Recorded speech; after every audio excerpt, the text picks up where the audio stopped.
Now, the general problem I see here is promising migrant workers the heaven in Saudi Arabia, and you forget to tell them about the hell that may happen the other side. They leave Uganda only waiting to earn the salary. They go for salary, in other words. All they go for is salary, and what they know is better life after earning a salary. They have not been oriented about what possibly can happen or what in experience has happened that they should be awaiting for. They haven't been told, like you may tell any soldier going for a battle, that it will shell. Wherever you are going, it will shell. So when you hear the noise of the gun or the missiles, please, this is how they take cover. This is how they do or they protect. You can protect yourself. I don't think that has been emphasized. That's why we have ended in a situation of accusations, counter-accusations, malice, character assassination. You can name it from the grounds of the battle. Which battle? The battle in Saudi Arabia. This battle of labor migration battle. People don't want to call it a battle because they lie to those they are taking in this battle that it's all about roses. And they cannot afford to tell them the truth. Therefore, they have left Uganda knowing they have gone to sleep in a bed of roses. And when they reach Saudi Arabia, little do they know that it's total hell and the reality is different. Now, after beginning to face the realities, they overreact, they act overzealously towards the situations. Some of them do confabulate stories relating on the history. Some of them are sleeping in phobias, full of phobias, that their blood is filled with phobia, flowing throughout the body. They fear anything. Someone cannot see her boss, maybe preparing her clothes or something, a knife to go and slaughter a sheep or whatever, and she fails to allege that this person wants to take away my organ. That makes me think, ask a question: do these people just jump over organs and they go grab them? Which kind of organ transplant is that? That someone will just be jumped over and then all of a sudden the organ is taken, because this is the propaganda being spread. It is true. One of our own lost a kidney within the process. But that does not mean that everybody that is in Saudi Arabia is there to serve the organ. I have not seen it. Maybe it is somewhere hidden, or some people are hiding this evidence, or even amongst those who are complaining, that they know who has ever given in his liver, lungs, as I hear, mawoworo, mawugwe, and all that sort of whatever allegations. I haven't seen any. The only person I know is Nachintu Judith, clearly known for having lost a kidney, and the case is moving. Where are other cases of Mawoworo, Biwugwe? Where are you reporting them? Why don't you report them to police, and then we see how they, we can follow up on them? For how long are we going to continue like this? Into allegations, into shouting here and there. This is all happening because of lack of a leadership among this category of workers. A category of workers which is well known, that is cleared by government. It is recruited under government by rattle, clearly under a contract. This category of worker must be clearly identified, and its members should have guidelines. should have disciplinary committee, should have an administrative point. They should have always a point of redress for them to bargain. They should have a right to collectively bargain for the common good. If you don't give them that, then whatever plans you are planning, sijui bringing applications, sijui bringing whatever, we shall put applications for them to always call, we shall put systems to clear them, will remain, your systems will die in vain. All the efforts you are trying, they won't be effective if you do not integrate the element of physicality of the people who are supposed to be handling these human beings. Because you're not preparing any gadgets where you're going to put chips.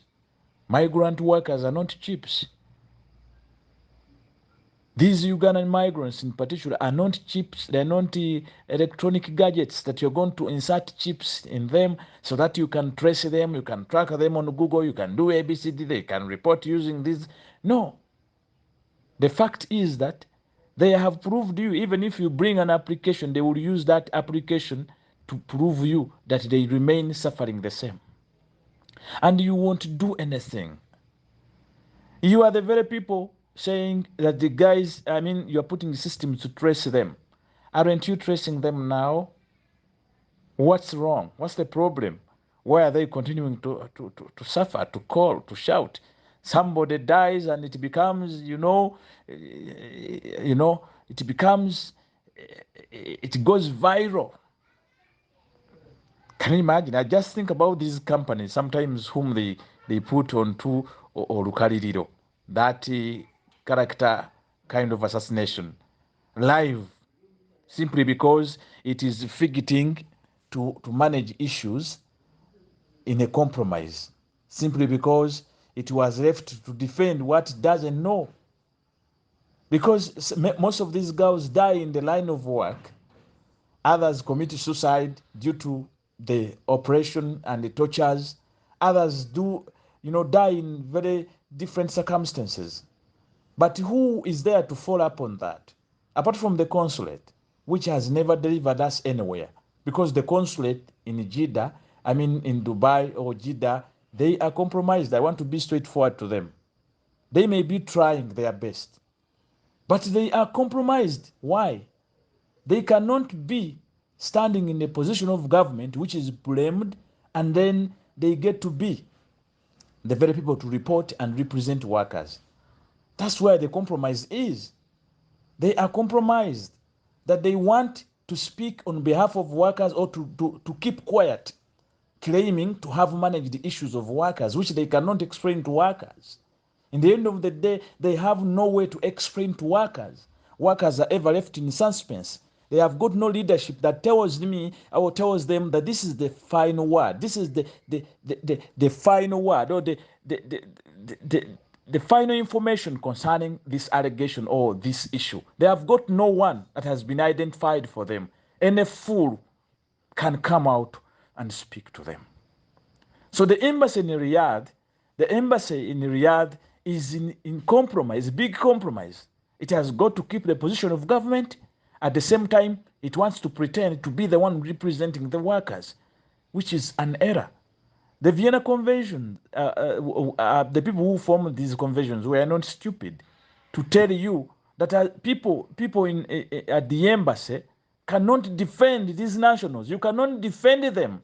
They were not stupid to tell you that lawyers must take up their cases, not you to begin speaking in their defense. This is where the problem is. That now when issues of labor arise, the embassy officials want to claim they are now on top of it, and they conceal the information on top of not having even details. Because not that they have all details of Ugandans in Saudi, even though they claim to be, in charge. But if you ask them, most of them are unaware of where these girls are. They are not connected or coordinated with these companies that are sending these workers. Most of the time you find the embassies asking for details. And you wonder, when did this begin? What was the purpose of a clearance when a full embassy has no details of nationals in a country where it has a jurisdiction? And in the capacity of labor, in that line, you are also asking the reporter, give me details. Shame on you. That's where we say you are compromised. If we are to take an example, and in our bid as migrant workers' voice, we would like you to separate this. If you don't separate it, you are going to remain into this chaos. It will continue as it is. As you see this status quo, it will continue. Don't dream by formulating, bringing more systems. These are human beings. You cannot control them by gadgets. You should get back to your normal senses. Get back to your normal senses. You're going to die. You mean these systems will be the ones to continue counseling and guiding these workers? The thing is simple. As we have seen here today, the army boys of Uganda and the other East African countries that go to Mogadishu when they have been told the truth that is happening in Mogadishu. Actually, some of them are even bribing to be joined on the list of those that will go to Mogadishu. Don't they know? They know. They have been told it is going to shell. It is a war. You're going to risk. You're going in a war zone whereby your life will be at risk. Government understood that. And even when the Al-Shabaab or the Somalis chased away the Americans in Somalia, the Americans did not rest. They looked for the weaker nations or these poor nations like Uganda, and they managed to use their armies to go still and fight a proxy war in Somalia. They started risking the poor African Ugandans, but they did not just risk them without guarantees, without insurance, without ensuring them, giving them an incentive into the risk. The Americans did not accept these Ugandans or these Amazon people to go to Mogadishu without any incentive. And now, today, what attracts these people to continue going to Mogadishu are the incentives, including around $50,000.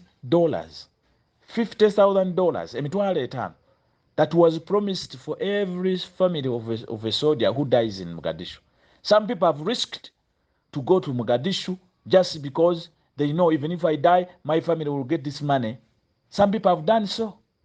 They have gone there because they want that money. Others have gone there because of the better pay, the better salary that is paid to them. Because on top of the other 50,000 that is promised to Mogadishu a soldier, these guys from Amazon, there is also other allowances and other monies that come along. That if you don't die from there, still you can come back home rich, assured that even when you have anything happen that side, your family here will be in charge. I mean, government will take charge. That could families of these soldiers that are going to Amson. How many of these family members of these Amson people have you heard them shouting on social media, or what fair day, what fair day? How many? How many have you seen them moving their photos, how their relatives have died from there? How many have we seen going to Mogadishu and their bodies have been returned here, and the social media now floods of, our owners died. Oh, somebody dies from there, and then we begin shouting, "Oh, Mulamo Muguze, when are you returning the body? Please return the body immediately." So what? And so what? When they return the body immediately, I mean, when you return the body immediately from Saudi Arabia and you bury it without any cover, without anything, of what impact is the return of that body? Do you just enjoy to return a dead body that you are not interested in even covering a life? Or you just don't know what you're talking about? Because that now lingers in my brain. You are only interested in the dead body. Why are you not so hard on when this girl is leaving the country?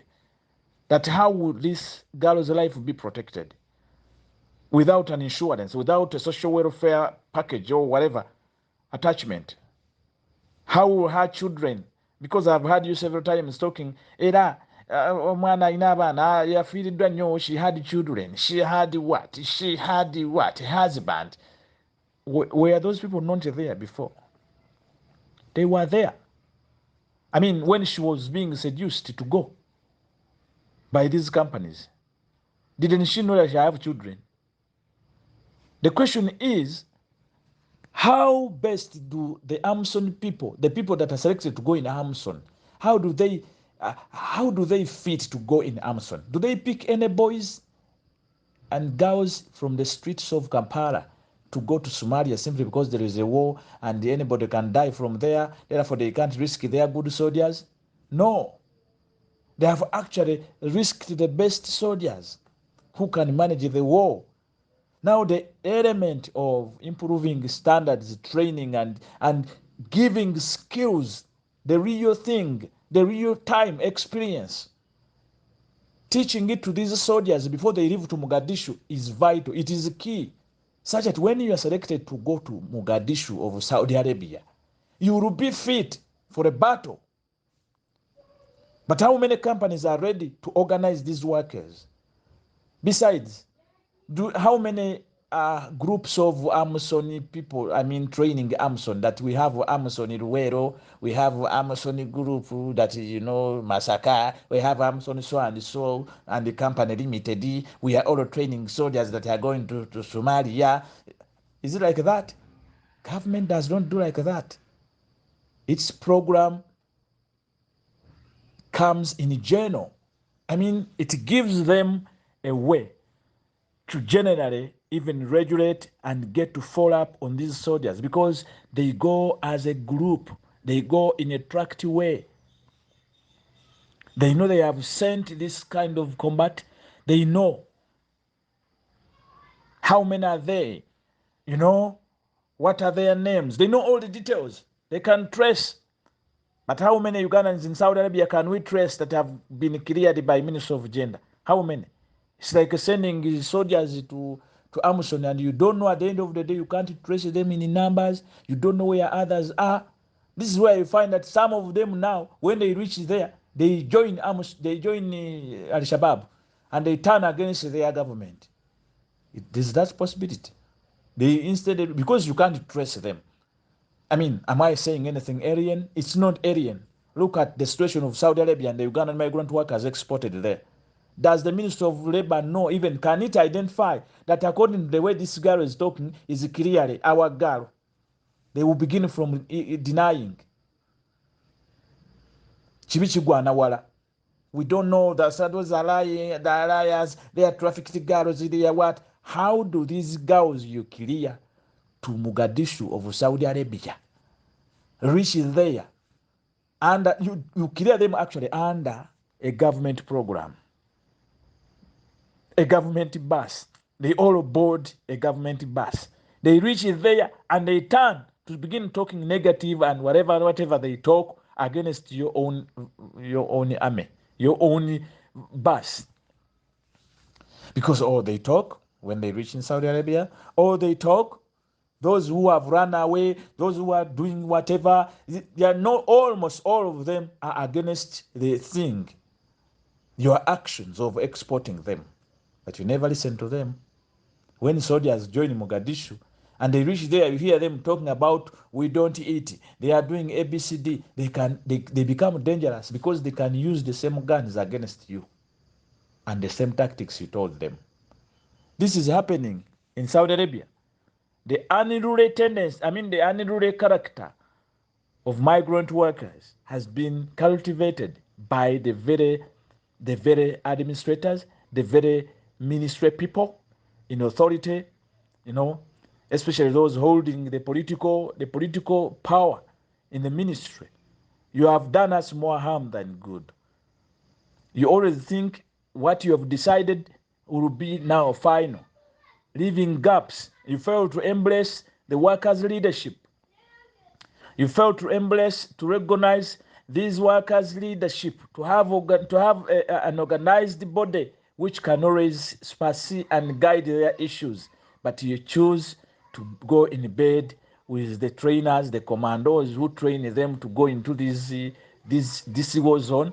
And then at the end of the day, when suffering begins or when it begins sharing, you begin telling us how some of them are less trained, poorly trained, they are bad people, and we can't give them more salary because, they are substandard. Why would you take substandard? Why would you take substandard? Why would Uganda risk the army to Amazon, which is substandard? The end of the day, when these boys die from there, everybody will blame. Now the excuse will be, some of them were not trained well. Those who are not trained well, why did you end them there? Isn't that risking them? A lot of questions. It is risking them without an incentive that actually attracts them. Apart from them going for a salary, we are fetching 900. We are going for this 900. Everyone from any part of the country, I'm going to get the 900. Only that, they don't think it is almost a war zone they are heading. They don't think so.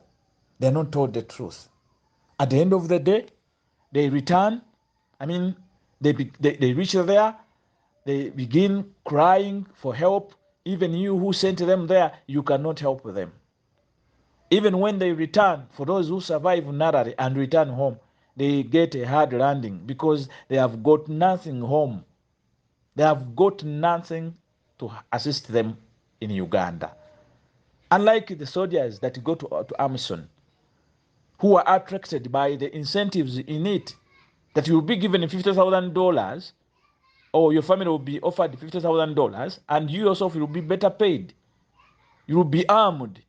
Therefore, what you need are your techniques, your zeal and the determination to go and face the battle without retaliation. But here we have the trainers, the companies who are telling girls to go, and then the only escape route is running away, or the only way to solve their problems in the war, such as that in Saudi Arabia, is to run away. That wherever there are issues, we shall transfer. You will change, you will give up. You will give up, you will give up, and we give you. You will give up, and you will give you. You will give up, and we give you. That has also mixed the whole field into confusion. Because even if there is a small thing someone can be patient about, they have decided to abandon, to give up, because they were told, when you give up, we shall give you. Causing chaos and conflict among the employers. Because these employers invest in money to sponsor these workers. And when these workers reach there, you have already told them a bad mind to act in contrary. When you give up, we shall give you. We shall replace. We shall replace. Transfer, replace. How would you promise people on a contract of 2 years that anything that shakes in, you shall transfer without reasons? This is where they have turned it into a song, and then they have been left to turn the excuses into organ. Everything that happens in the house, I run. I dreamt when they are taking away my kidney. I dreamt when they are taking my organ. I dreamt my lungs when they were being taken. I dreamt. That's what is spreading. But to some of us, we cannot be fooled for all years. We have told you straight in the eye, what you are doing is what is killing and exposing these Ugandans. You could do better if you agree that you have got to involve the workers themselves and incentivize the business. Train well. Make sure the training is that meets the standards and the real time. Train well. Incentivize. If you incentivize this, you will see people who are going to Amazon are even bribing. They are bribing to be put on the list to go to Somalia. They bribe because they know it is really good. So if you incentivize this kind of business you are saying you are doing, and you don't only focus on your profit, you put incentives, you allow workers to also benefit in extra as you do. You will see them willing to go and protect that incentive. They will protect it. But here they are having nothing to protect apart from the small salary. And once they try to push and they find that the salary is also not easy to get, they will give up the rope and they let it go. They let it go and they run away. Now that's how they turn into problems. But if somebody goes and knows, even if it all fails, if I keep my contract, I will be compensated. Something will be given to me in order for me to start up.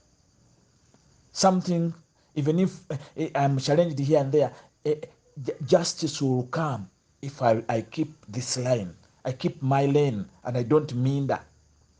Some of them have ended up mindering here and there, misled by fellows, you know, because there's nothing that attracts them, no social welfare, no insurance to cover these guys. If they have so, the country itself would be making more money in terms of remittance. These business people, the company people would be getting more customers into their business because people will now stop being trafficked. They all line up for safe labor. When I go through the company, I'll be catered for in terms of A, B, C, D. I cannot lose such a chance. I have seen some models that daughter who died in such and such a way. It was very hard for them. And now their family is not being catered for. When you do that, does that cause you cancer, skin cancer? I want to ask my brother Isakato and the rest in the business. Sorry to pronounce your name. Does that irritate you and cause you skin cancer? Because you have given Ugandan migrant workers incentives to benefit also from whatever the bad choice they choose. Or you are just taking advantage of their desperation.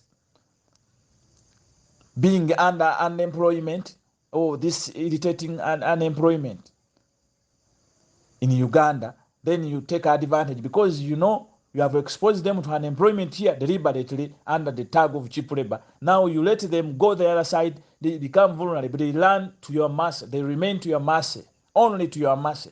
And then that's how they have kept in the middle of the game, the ring. They are here and there, they toss them in Uganda and they toss them in Saudi Arabia. They have been confused home and away. Is that what we want? That's why I conclude by saying that let everyone respect the decision is taking. Let the companies that are deliberately not interested into the amalgamation of workers into their affairs, let them suffer.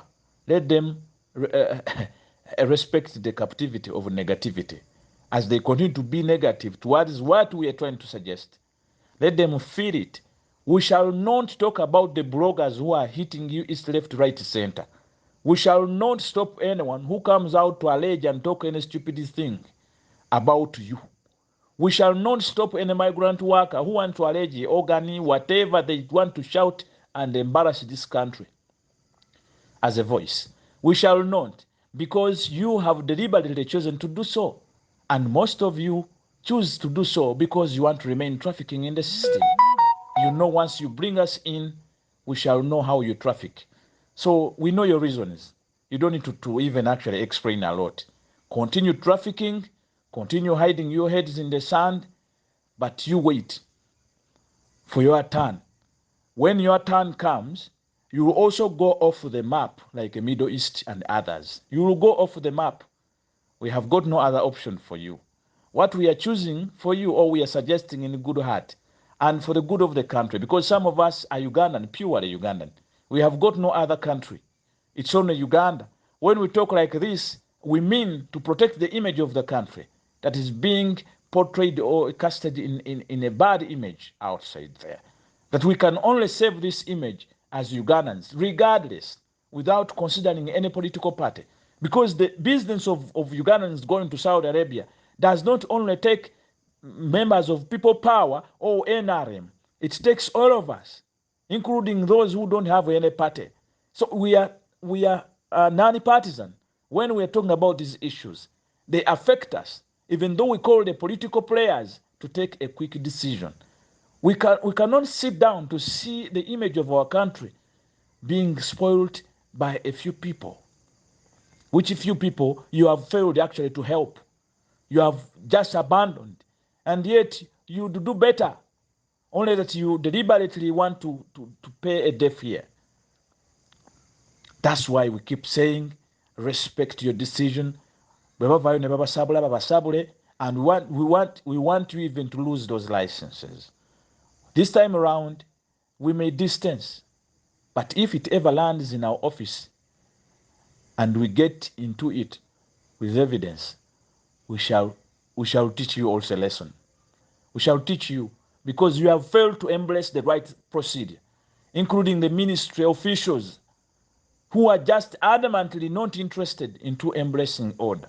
They are only interested in how much they earn, or they fruitfully gain from this kind of business and return it to URA. They don't care whether they have a budget or they don't to go or to facilitate this kind of welfare. You know? So here we are. We told you, as migrant workers, we are ready to support some of our activities once we brought together, once a general command comes from the administration, the Minister of Gender, the regulator. Once we get regulated, because we are now unruly, as you regulated these licensed companies, the same way we want you to regulate us. Regulate us. If you cannot, then you wait for more. And sometimes it may not stop as wherever you may think. It may land in a very bad position of jeopardizing even the security of the state. I want to end my speech here. And I'm sending this message to you all stakeholders. Think twice about your rigidity, about your greed, about your hesitations. Think twice about the decisions you are taking that do not, or that do exclude workers. The workers have remained, to talk anything without being guided. I hope you take my message. I thank you.